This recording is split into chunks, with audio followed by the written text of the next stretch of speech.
Abasumba okuva mu Joint Youth Gospel International Ministries bagabudde abaana b'oku nguudo abasoba mu 5 Ssekukkulu nga bano bakungaanidde mu paakingi ya Seroma mu Kampala. Bano baweereddwa ebintu eby'enjawulo okuva ku byokulya okutuuka ku bikozesebwa mu bulamu obwa bulijjo.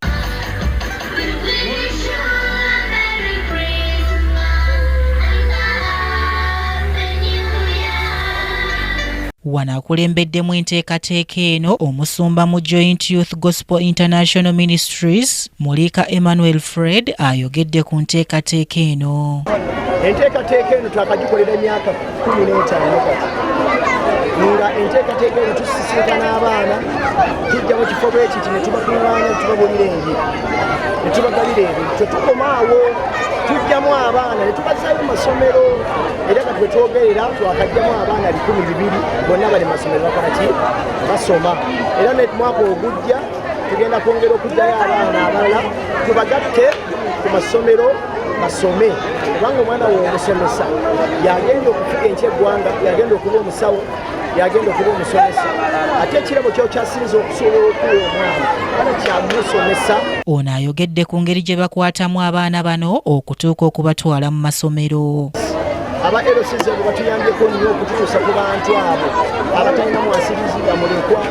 bandamwandu especially abafiirwako abazadde baabwe then netujjuza forms tukola data collection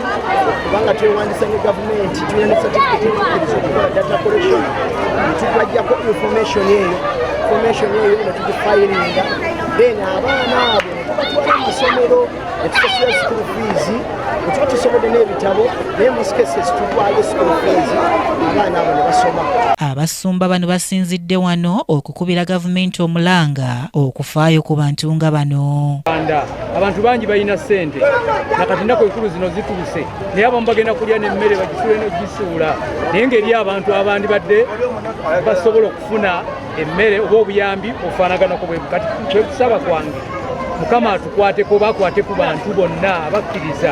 abasobola abalina obuyambi bonna balete bawenga abantu bano munaddala mu nnaku zino enkulu zisobole okubanga banayi gavumenti naye tusabe etuyambe bonnaffe tetuyina nnyo era ne baganda baffe betukwatagana nabo tebayina nnyo naye guno omutima gw'obwa Sseruganda baganda baffe bano tumanya nti nabo bantu ngaffe wadde tebalina nti no bali waggulu eri waggulu naye wobaye ate ali waggulu batusakireko baleetedeko naffe abantu ab'owansi. Tusaba gavumenti bajjire ddala basindika abantu abasinga abandi ku ggwawundi abantu abasinga batuula mu ofiisi ne beewuuba mu ntebe ne bafuna essisi kibi naye wansi ku ggwawundi amazima go gali nti abantu babonaabona